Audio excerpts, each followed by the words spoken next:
Many people are still under the impression that this is a live vaccine, that this is something that makes you infected with COVID, that you will then be diagnosed with COVID if you were to get tested after getting the vaccine. So remember, it's sending a message into the cell that basically is like a 3D printer, if you think about it. So it's only printing the part of the virus that is the outside. It's that protein.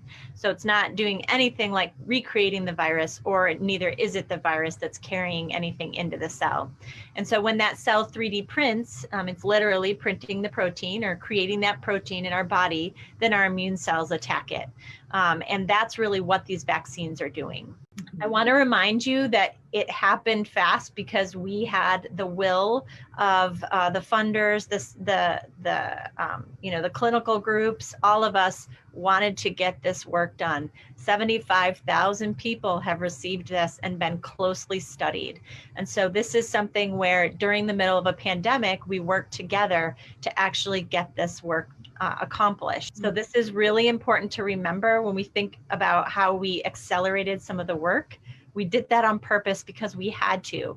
Our world is on fire from COVID and we need a fire extinguisher, and that's a vaccine. I also want to remind you that mRNA vaccines have been developed and studied for many years, although have not been given traditionally in humans. And so that is something that is different.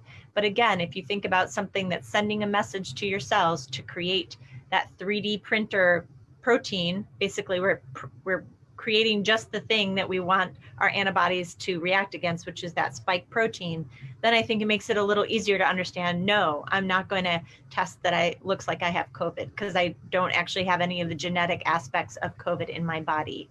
And then why we have, side effects, right? We have side effects because our body's fighting that spike protein.